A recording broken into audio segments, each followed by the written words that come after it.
some kind of magic. We both know it right away. I came.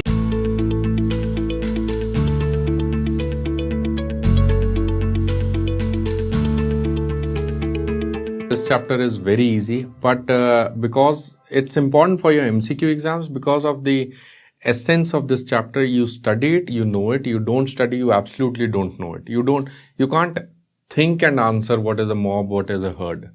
You can't think and answer what is a Foucauldian theory or a Marxist theory.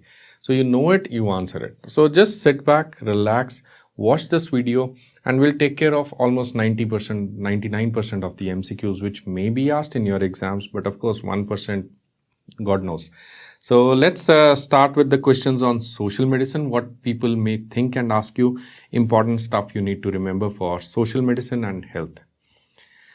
First is a little bit of definitions. What is a society? So just sit back, relax and listen to this. You don't need to understand the structure of the liver or the heart or the respiratory system. Society is a group of individuals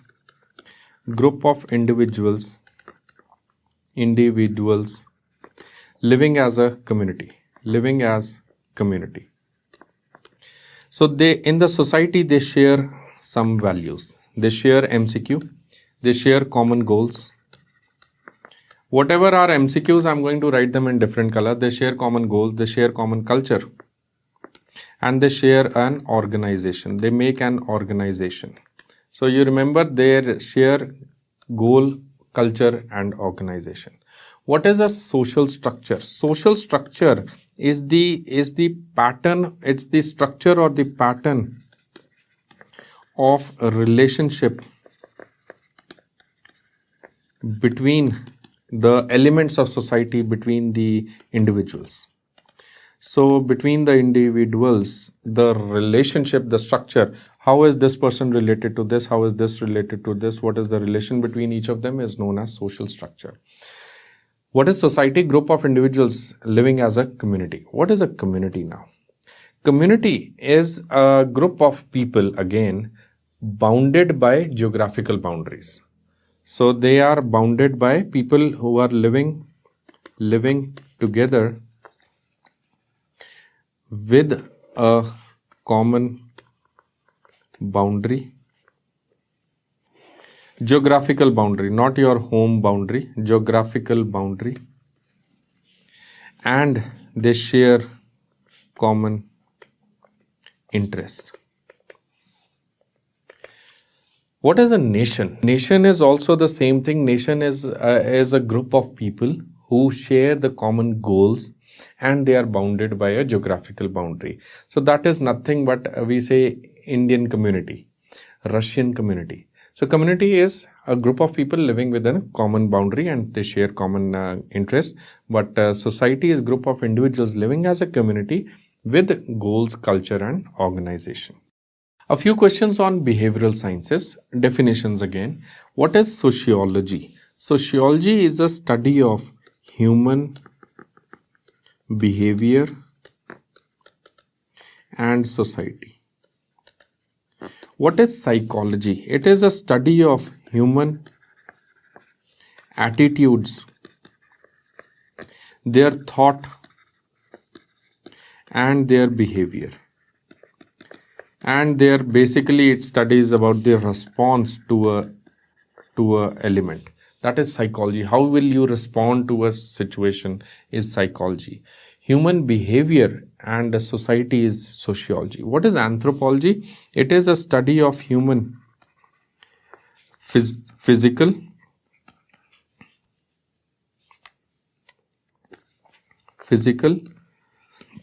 cultural and social history of man.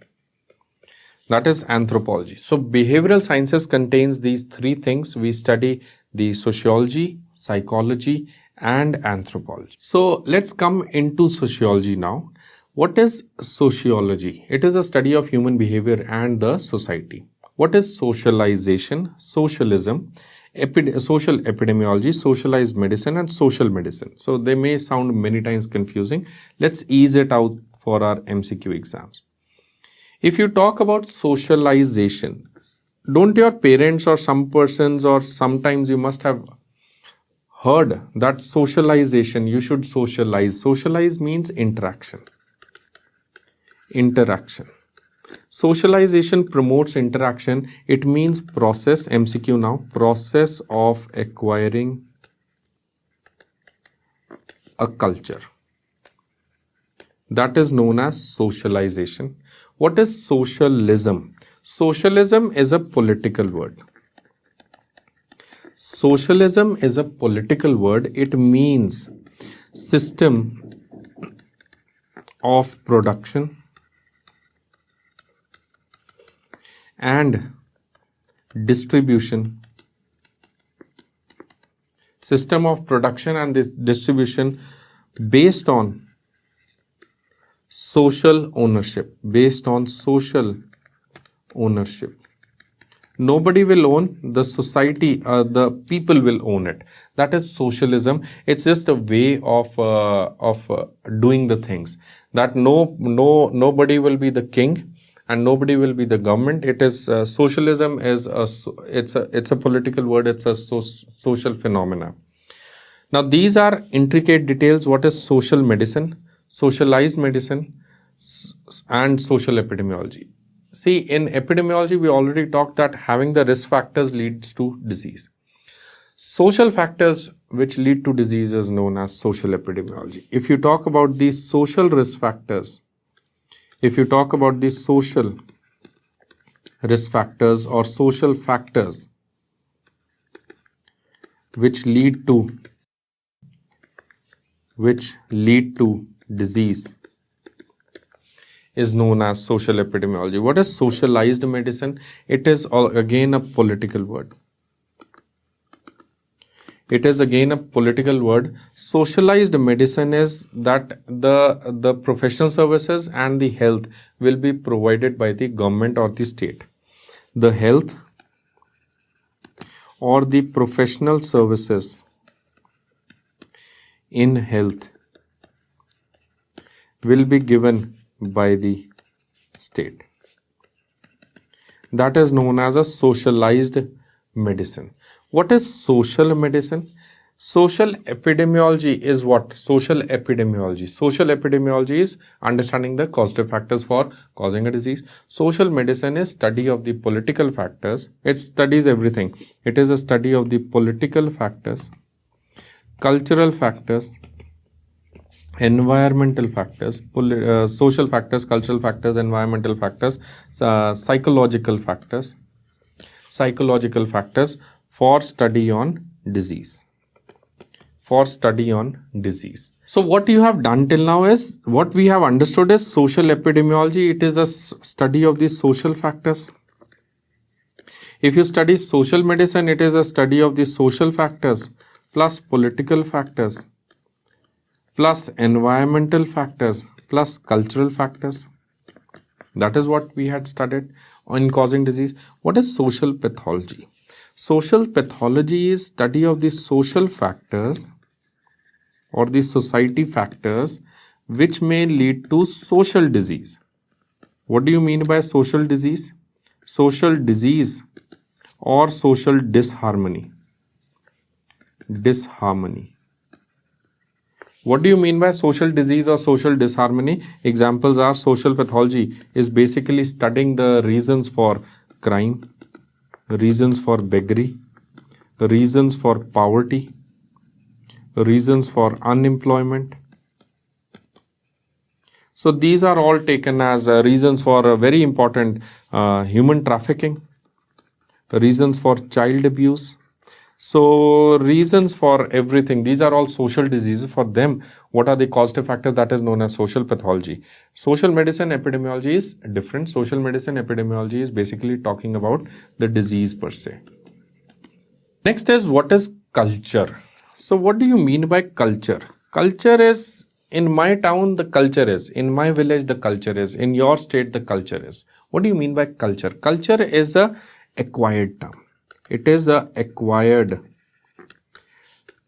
learned way of doing things. It is a learned, acquired socially acquired. It has to be socially, from people you acquire and learn the way of doing things. What do you mean by acculturation? Acculturation means mixing of two cultures.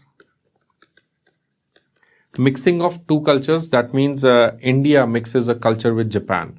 India mixes a culture with Canada. India mixes a culture with Europe. So that is mixing of two cultures. That is known as culture contact. It is called as culture contact. How will we have acculturation?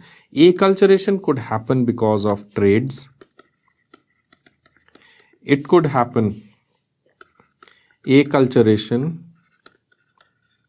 could happen because of trade. It could happen because of some fight or a war or a conquest. It could happen because of industrial trades, industrialization. It could happen because of religious organizations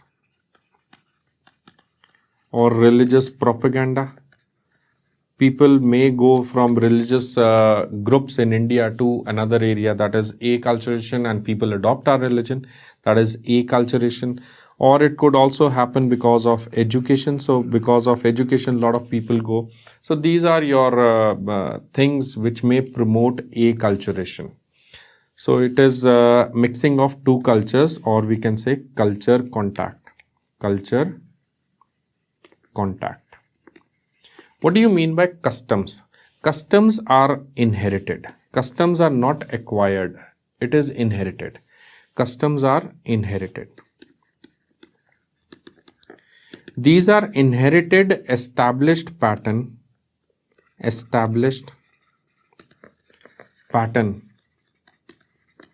for a society. In my village, in my area, the custom is to eat fruits before dinner or eat sweets before dinner. Things like whatever the custom is. So customs are inherited. My father used to do it. My grandfather used to do it. Everybody we used to do it. That is a custom.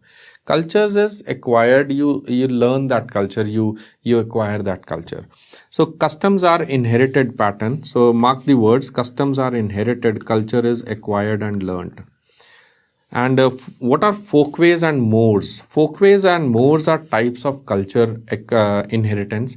So folkways are just nothing but the right way of doing the right things. Right way of doing things. In my village, the folkways is that everybody will just switch on the light and the tube well in the area, in the fields, and then they'll sleep. That's all. That's what everybody does it. So because everybody does it, that is a custom. It's a folkway. Mores are stringent rules, which inhibit. Usually they prohibit it. Usually these are prohibitory of not doing things. Example is, in my village, it is considered as mores, right? It is considered as mores to kill a person. Of course, in your state also, we don't murder people.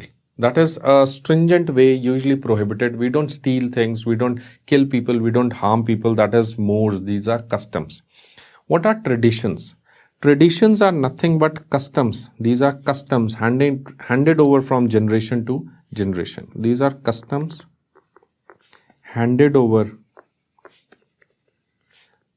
from person to person, or generation to generation, or society, individual to individual.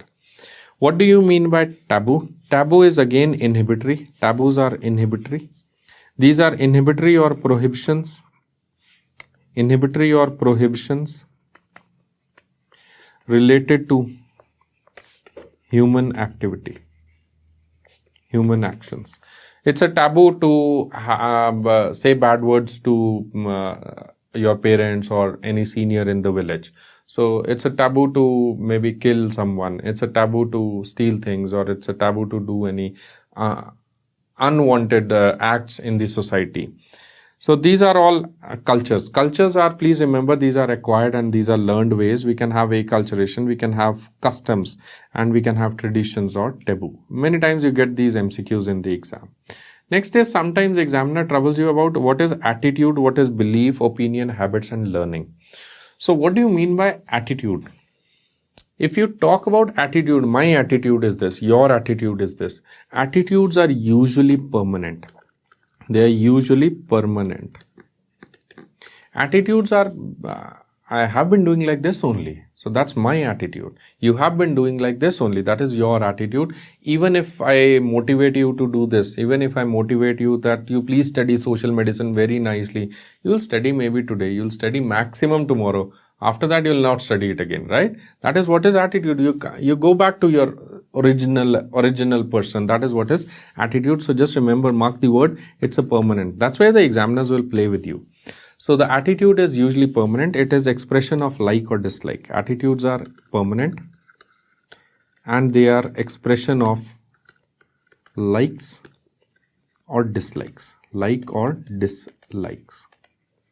The examiner may also ask you that if the attitude is this of a person or the society or the individual is this, the person's attitude was to say wrong, bad things. So that attitude has to be based on something. Why did that person develop that attitude? Was it a culture? Was it a custom in that place? Or was it he had acquired it? So let's talk about attitude, why people develop that attitude. Attitude is based on attitudes. Your attitudes will be based on three important things. Your attitudes will be based on your prior experiences for anything. It could be based on prior experiences. That is what is usually a learned phenomena. That is what is usually a learned phenomena. It could also be based on your knowledge. It could be based on your emotions. So knowledge means it is a cognitive learning. Emotions means it is a affect learning. So attitudes are determined by the affect of a person, by the cognitive level of a person, and by the learned experience or the prior experience to a particular thing. Let us say that a person's attitude is some X amount of attitude that is based on their personal or prior experiences towards that event. So remember that attitudes are permanent. What is a belief? Attitudes are not affected by, this could also be an MCQ, that attitudes are not affected by motivation. That is what I told you, that even if I motivate you today, your attitude is not going to change. The attitude will remain whatever experience you have had in PSM before.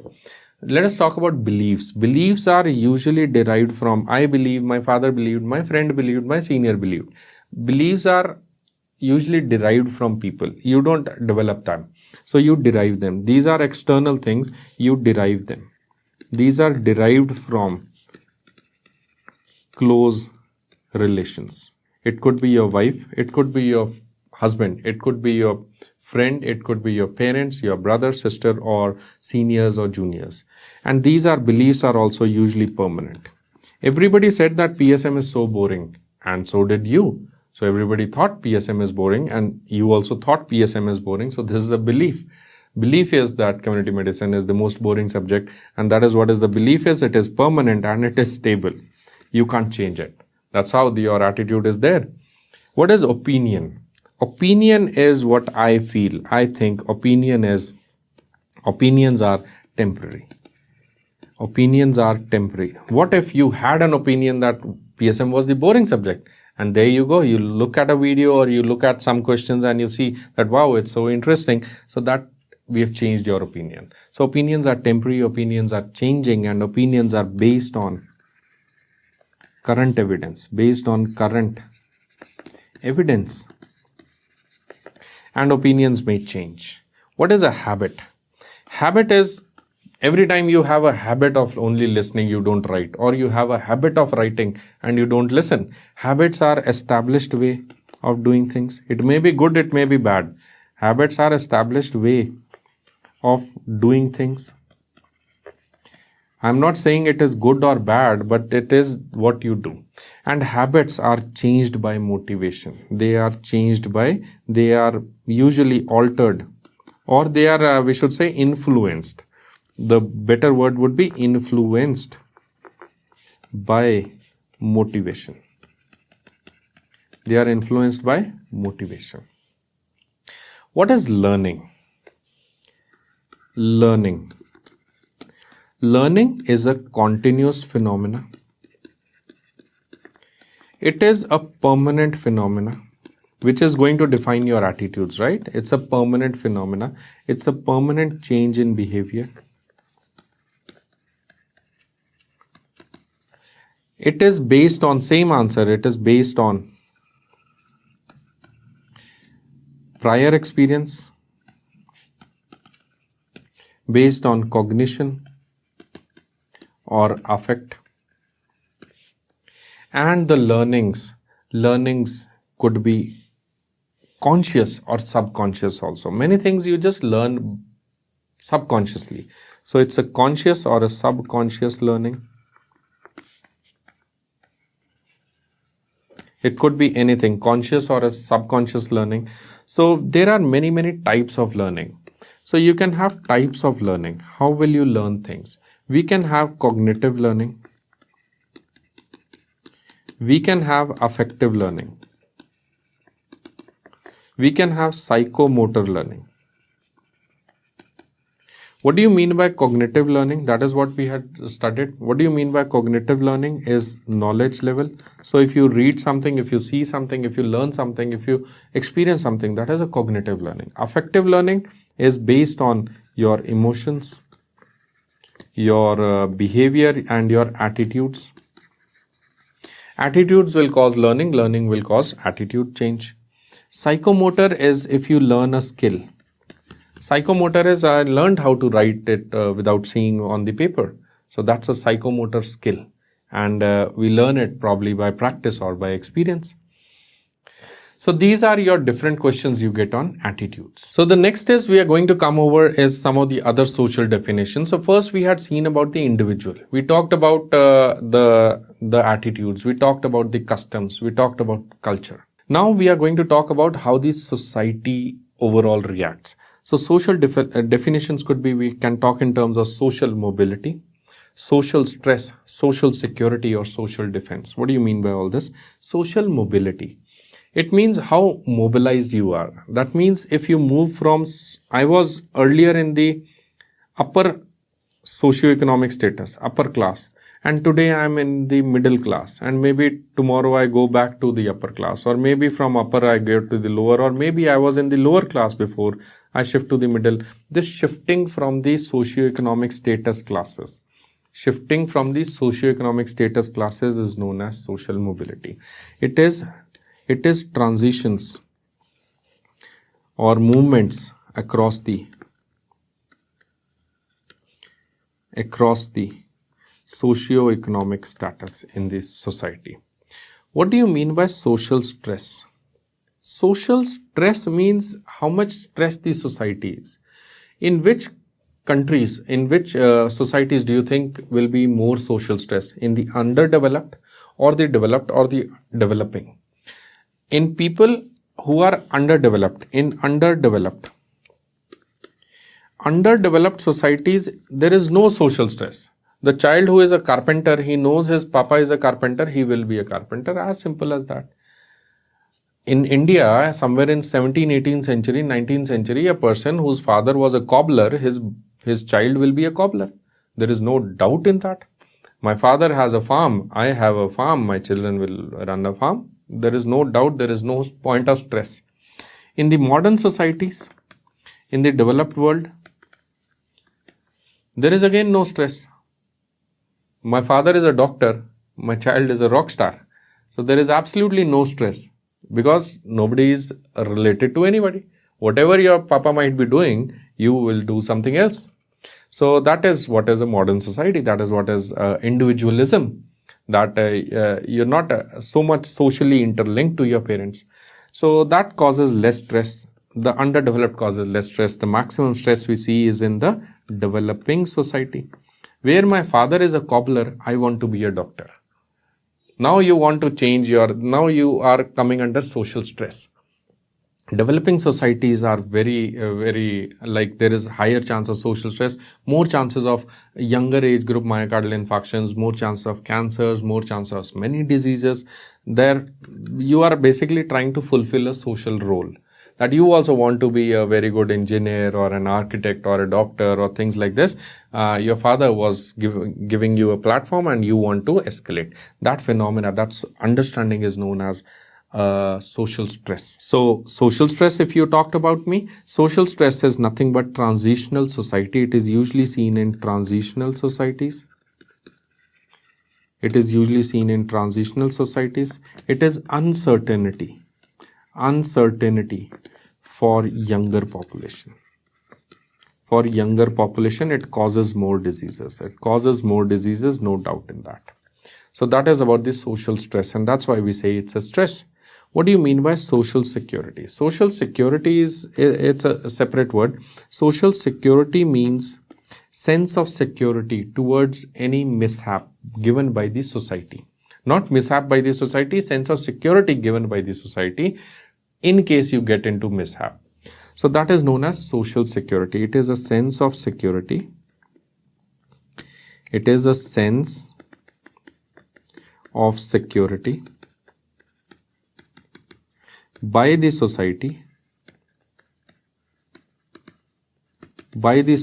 for any mishap or risk management.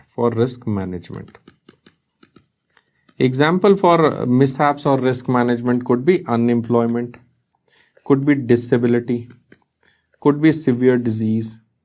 So if the society is saying that no problem, you work, in case you get cancer, I'll take care of that. In case you die, we'll take care of the family. In case there is disability, we'll take care of that. That is known as social security. There are many health projects under social security. So if you see some of the health projects, like you have the Workmen's Compensation Act, you have the maternity benefit schemes, you have the biggest ESI program, you have a family pension scheme, you have LIC, you have PPF funds, you have CGHS, you have for defense services, ECHS, you have railway hospitals, railway acts, mine acts, so many concepts of social securities in India. So all these are that you work, we'll take care of rest of everything. You do your job, we do the remaining things. That is known as social security. What is social defense? Social defense is again related to that social pathology.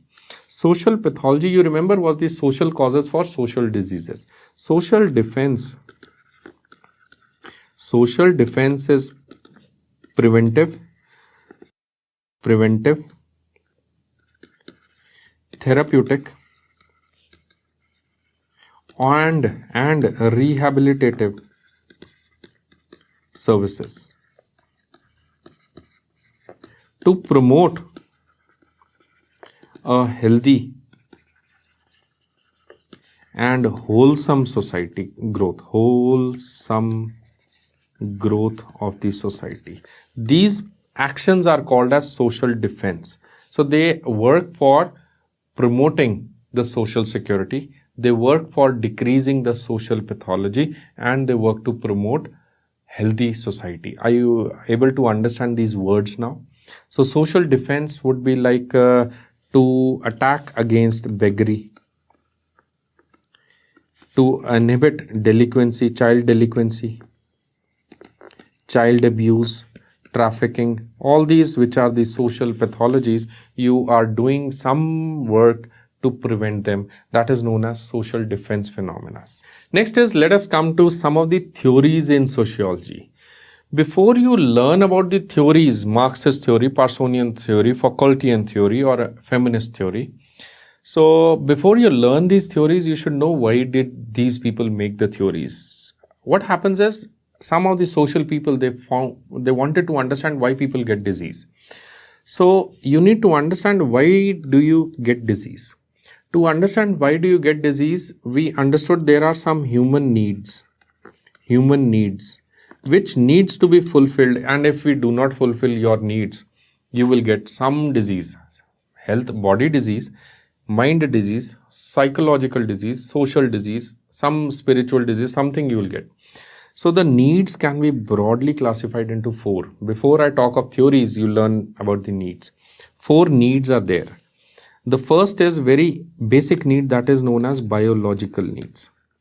Biological needs we have to fulfill for you, everyone. We have to give you food, we have to give you water, we have to give you shelter, we have to give you clothes. So that famous dialogue from Hindi movie Roti Kapda Makan is what is a biological need. That means you need to have food, water, shelter, money, clothes. This is a biological need. Then there are social needs. Social needs. Even if I give you a lot of money, even if I give you the best 5-star facilities in the hotel, you still will be longing for some social needs. You need love, you need affection, and you need maybe education also. So these are your social needs, you need them. Then even if I give you a lot of love, even if I give you food, still you will be hungry for buying a Apple iPhone 11 or some other things. These are known as economic needs. You have economic needs. In spite of everything, still you will be asking for the best of the best laptops. You'll be asking best of the best phones. You want a very good jacuzzi in your washroom and things like this. So economic needs are based on money. Now, even if you have your best money, you are earning maybe 10 lakhs a month. Even if you are having your parents with you, your family with you, love is there, money is there, food is there, shelter is there, everything is there. But you go on a road, somebody talks very badly to you, again you will start lose your peace of mind. That loss of peace of mind is what is a egocentric need. Last is a egocentric need. So as you move up, as you like in this area I have shown you down, but as you move up, your needs, the basic need is the biological need, then you need a social need, then you need economic, and last you need your ego also to be satisfied. Egocentric needs. These are egocentric or ego integrated needs. They are integrated with your ego. These are egocentric needs. You want power, you want self-respect. So, but the first thing is you need food, water, shelter. Then you need love, affection. Then you need money, and then you need power. Any of these things will be absent, will cause a disease. That is what is based on these theories. Let's have a look at the theories now. So if you look at the theories now, there was a Marxist theory. Marxist theory says that money is the problem of all the disease. He says that profit is more important than health in many people. And if you place profit better than the health, you are going to get a disease. Marxist theory is an economic cause of disease. That is what my parents, my father, everybody in your house also, everybody tells you that the more you earn, the more disease you get. That is what is a Marxist theory. Next is Parsonian theory. What is this Parsonian theory? Parsonian said that fine, it's money, it's about money. But the Parsonian said that more importantly, we get disease because we want to prove ourselves. You want to give us social standing. You want to say, I want to stand somewhere. Social stress causes disease. Parsonian theory was saying that if you want to meet the demands of social role, meet demands of social role causes disease. So this causes social disharmony or social stress and causes a lot of disease. That is Parsonian. No single theory works. You get a disease because of multiple theories. What is a Foucaultian theory? It's a D or a T. Foucault was a big social scientist. Foucaultian. It's with a T. It's a Foucaultian theory, and it relates that you get disease because you're not giving power, or more power, more disease, less power, again more disease. So Foucaultian theory is relating disease to power and political influences. It says that people who are ignorant and people who are not bothered with the society are the happiest people. Foucaultian theory. The more power, the more political influences, the more diseases. Basically, Foucaultian, for your MCQ exams, I'm saying Foucaultian now for your MCQ. He said that the diseases are labels, are nothing but labels to segregate population. and for them we made diseases that this we will call as infectious disease. But of course this Foucaultian theory is not very commonly used. We have Marxist theory and Parsonian theory, which is commonly used. Last is feminist theory. He says that this is without any personal opinion, so I'm just saying it publicly anyways, but that's what the feminist theory is, that the root cause of any disease is a female. So anyways, nothing personal, but please try to understand, nothing personal. That's how this theory worked. Feminist theory is that the disease is caused by a social role of the females in a patriarchal men society. It says that men hold more power than the females. I am against this theory, but that's how you need to remember for your exams. Feminist theory says that it's a patriarchal men society. Patriarchal men society. It says that the men hold a supreme power, and in case the female gain power, the men will get disease, the female will get disease. Why? Because you are doing unnatural thing. That is what is a feminist theory. For your MCQ exams, remember the feminist theory is basically that the disease is caused by social role.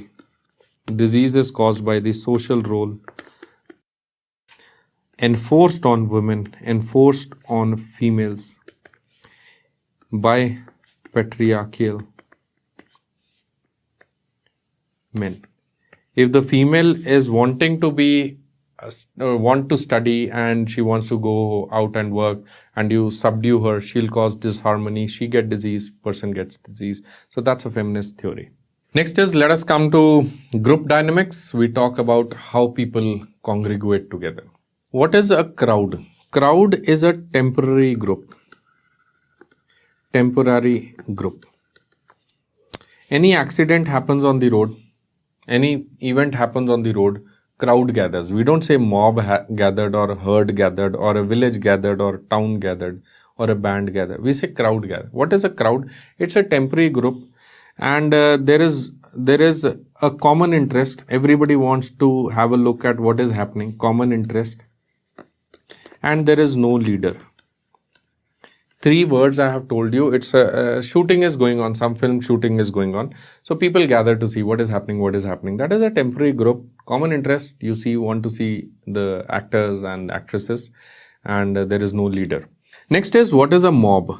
Mob is with a leader. So in mob, where there is a leader, this mob is different from herd. Herd is with a leader. But the difference between a herd and a mob is very important for your MCQ point of view. Mob is an emotionally charged group.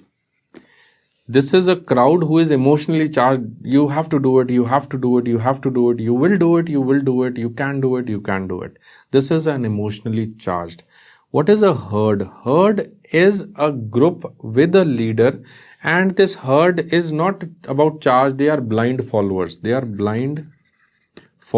Whatever the leader will say, they have to do that. So usually religious organizations, with due respect to everyone, religious organizations, they usually have a herd. Mobs are usually disruptive. They'll create more violence and they are going to attack people. Mobs is a leader who is emotionally charged. Usually in terms of negative sense, we say it's going to promote violence. Herd is a group of organizations, group of people. It's a crowd where there are blind followers. Remember, there is no organization in a mob. One leader and below that everybody is same. So they all have to attack. That is a mob. What is a band? So band, village and towns. These are all permanent groups. Crowd, mob, herd. These are temporary groups. Crowd, mob, herds are temporary groups. Band, village, towns are permanent. So these are temporary groups.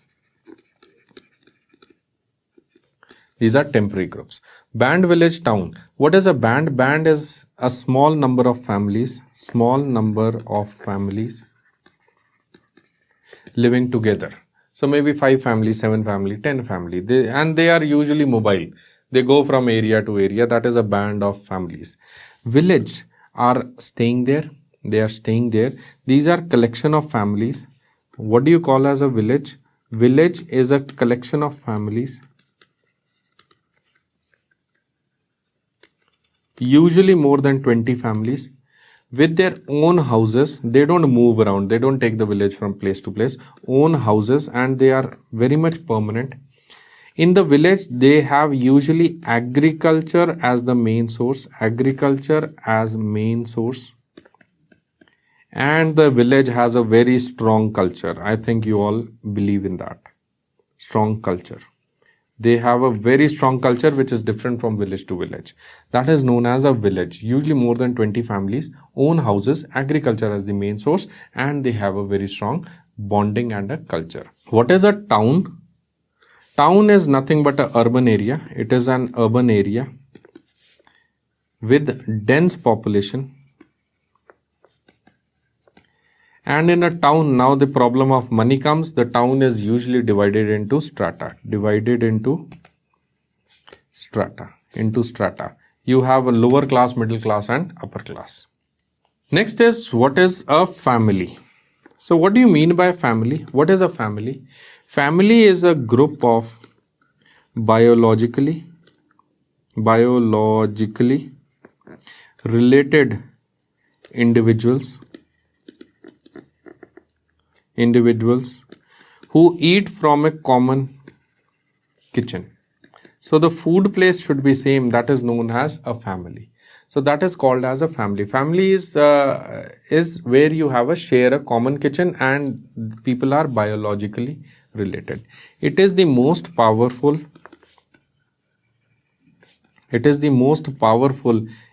example of social cohesion.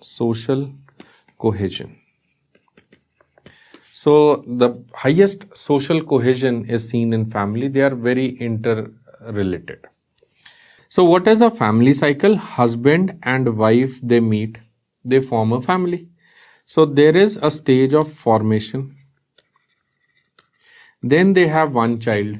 So that is known as extension of the family. Then they have two children. That is known as complete extension of the family, or whatever number of children they desire to have. Complete extension. So after complete extension, one child probably will grow up after 18-20 years and they move out. So they want to go out and live with another one or something else. That is known as contraction. After contraction, let us say the second child also moves out. That is known as complete contraction. And unfortunately, one parent dies. That is known as dissolution. And after both the parents die, that is known as extinction. So this is usually called as a family cycle. So after learning about family cycle, let us come and learn about what are the types of family. Types of families could be nuclear family, new family, 3-generation, broken family, problem family. Lot of family problems. So what are the families we have? Nuclear family. What is a nuclear family? Nuclear family is nothing but a nuclear. It's not a nuclear bomb. It's a nuclear family. That is, there is a father, there is a mother, and there are children. Right? There is parents and the children are living together. That is a nuclear family. What is a new family? New family, we don't say newly married couple. It's a new family which is less than 10 years old. New family, so even if whenever you get married, so even after marriage, if 8 years of marriage, we still call you as a new family. What is a 3-generation family? 3-generation, grandparents are living, parents are living, and children are living. So obvious answer, this is a 3-generation family. What is a joint family? A joint family is where uncle aunts are also living. So grandparents is living, grandparent, all children are living, and their whole families is also living. This is known as a joint family. 3-generation is a single linear cell line. One cell line, 3-generation, all the cells together, that is a joint family. So what is a broken family? Broken family is a problem. Like it's a bad thing. Broken family is where either one of the parent dies, or in case there is divorce or both the parents are not living together, the child gets only one parent. Broken family is both parents not together. Both parents are not together. So either because of death or because of social reasons, divorce or anything. What is a problem family? Problem family could be due to any reasons. You can have sickness in the family. You can have mental disease in the family. We can have illiteracy or broken families or problems or economic crisis. And this family at the end of the day is going to lag behind. Any family which is not keeping up with the social norms, they are not socializing, they are not able to keep up the monetary levels, these type of families, due to any reasons, medical reasons, financial reasons, these are called as problem families. Family which lags behind socially is known as a problem family. So with that, we come over to the next section of sociology. We'll talk about health economics. So what is a gross national product, gross domestic product, net national product, purchasing power parity and poverty line? The gross national, it's a gross income. I hope you all know something you remember from your economics classes in grade 9, grade 8, grade 10. What is gross, what is net? Gross is my total income, like total collection that I get. After that, I do some expense.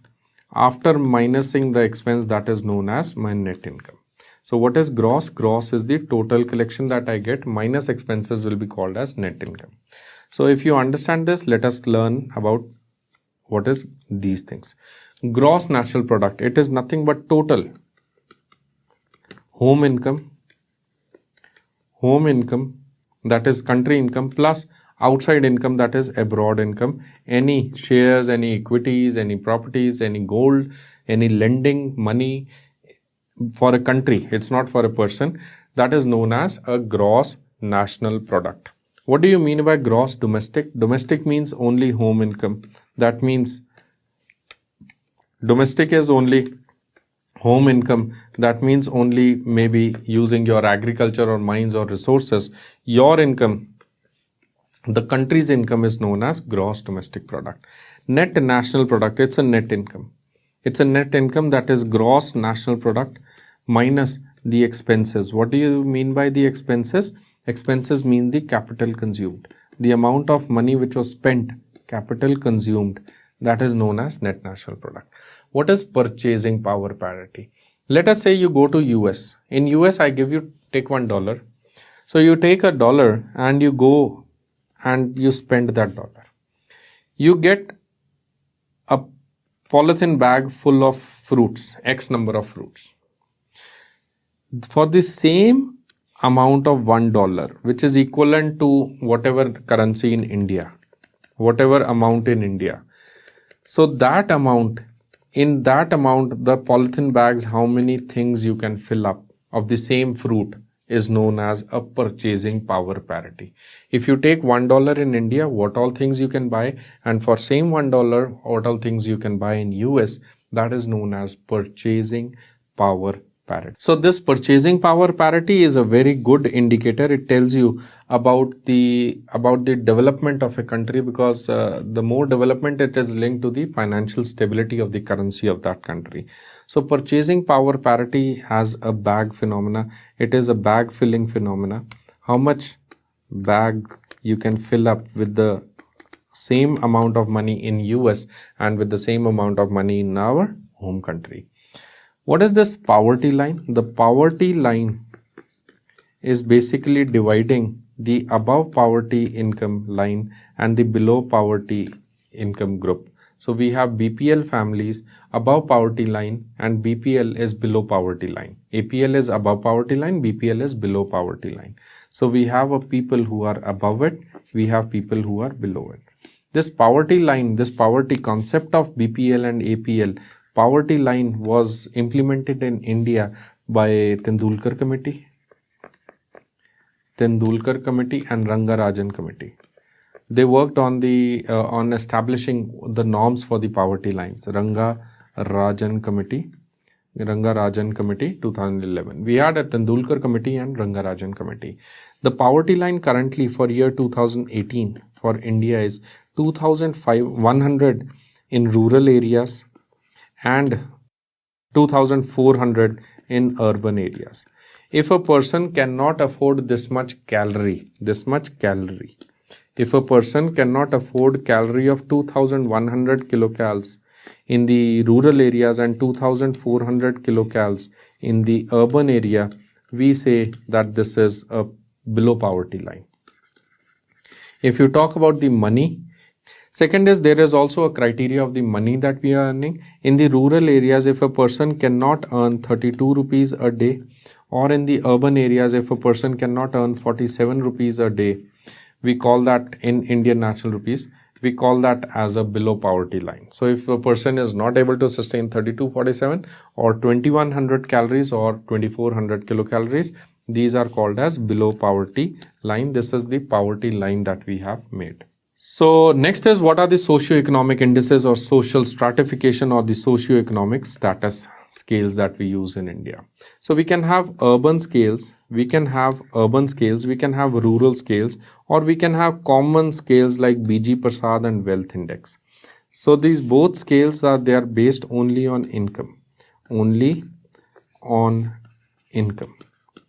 They are based only on income. So these are BG Prasad scales or the wealth index. The BG Prasad scale is based only on income. Wealth index is again based on income and it is based on quintiles.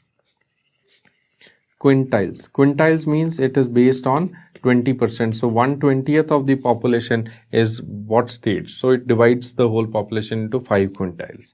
So that is what is a wealth index indicator. Anyways, let us talk of the urban indicator and the rural indicator. So if we talk about the urban scales could be Kuppuswamy scale or we can have a Srivastava scale.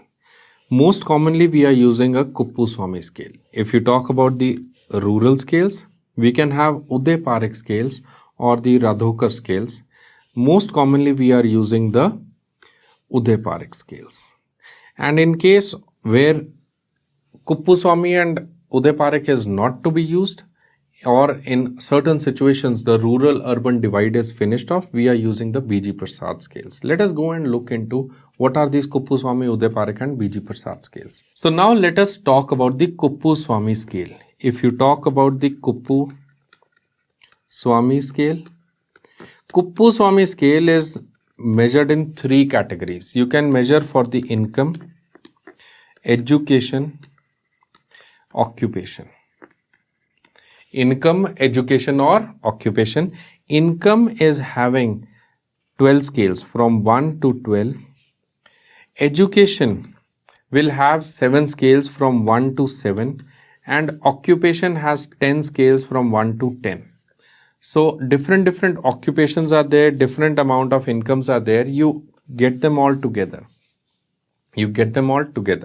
So the minimum Kuppuswamy number that we can get is 1 plus 1 plus 1. So it will range from 3 onwards, right? There's no 0 in Kuppuswamy. And it can range maximum from 12 plus 7, 19, 19 plus 10, 29. So it ranges from 2 to 29. The more higher you are in this scale, the more you are living in a upper strata. The more you are living in the upper category on a Kuppuswamy scale. So mind it, Kuppuswamy scale ranges from 3 to 29 and the more higher you are, the upper class starts. If you talk about the Kuppuswamy scale for occupation. So let us talk about occupation. Lowest is unemployed, that is 1, and highest you can see is 10. So occupation gives you how many marks? It gives you from 1 to 10. Next is if you talk about the education. Education is lowest is illiterate and highest, that is professional degree or honors, is 7. So 7 is the maximum marks. So education will give you how many marks? From 1 to 7. And in case we talk about the monthly income. Now in case we talk about the monthly income. If you talk about the monthly income, you can see that the lowest score is 1, the lowest score is 1 and the highest score is 12. The maximum score is for 12. So the income gives you 12 points maximum. It ranges from 1 to 12. So obviously, you don't need to strain your eyes and study very hard into what is written on the screen, because these income I have shown you for year 2019. 2020 it will be different, 2021 it will be different, 2018 it was different. Every year they keep on changing. Nobody will ask you what is the criteria. This is irrelevant, absurd for you. If you have a lot of mind, if you have 3-4 brains in your head, you study them. Otherwise it's not required. In 2018 it was this, 12 it was this, it's not required. What you require is how much is the scoring pattern. So scoring pattern you already have done, that we have 7, 10 and 12. Maximum could be 29. So if you see, now this is important. This is important. I'm telling you myself, this is important. Please remember this. If the score is less than 5, that is known as lower zones. So the highest score is 26 to 29. That is known as upper class. So Kuppuswamy scales divides the whole society into 5 classes. You have a lower class, you have an upper lower class, lower middle and upper. So that means it divides into 3 classes. It divides into upper class, middle class and lower class. Lower class is into 2 types, middle is into 2 types. So you have class 1, class 2, class 3, class 4 and class 5. So these are your 5 classes of the Kuppuswamy scale. Let us talk about the Uday Parekh scale. If we talk about the Uday Parekh scale, it is used in which areas? It is used in rural areas. If you can remember, very good. If you cannot, don't worry about what all parameters are there. In Kuppuswamy, I told you income, occupation, education. In Uday Parekh, there are 9 parameters. 9 parameters range from caste, occupation, education, land area, social participation, house, farm power, material possessions and family members. You don't need to enlist these numbers because nobody will ask you which of the following are the part of Uday Parekh or not. But yes, you should be knowing that we take into account the farm power, we take into account the land, we take into account the house types, material possessions and family members. These are important ones, I have told you. Again, that same story, it divides into how many classes? The Uday Parekh divides into how many classes? 5 classes. But now if you just see at this is lower class, lower middle, middle class, upper middle and upper class. So how many classes? It again divides into same answer. Upper class, middle class, lower class. Lower is again of 2 types, middle is again of 2 types. Same answer, it is also class 1, class 2, class 3, class 4 and class 5. They are matching. They are same. So the Uday Parekh scale is having range from lower class to the upper class. Upper class, the score is more than 43 and lower class, the score is less than 13. So next is BG Prasad scale. BG Prasad scale is based only on income. Same answer, it divides into 3 classes, upper class, middle class, lower class into 2 parts and middle class again into 2 parts. So you have class 1, class 2, class 3, class 4 and class 5 of socioeconomic strata. This BG Prasad scale is a very good scale where rural and urban divide has finished off. So BG Prasad scale is based only on the income levels of a person. So with that, we finish off almost all the questions which can be asked on sociology, economics, and some of the societal factors which are governing health and disease. Hi guys, please subscribe my channels.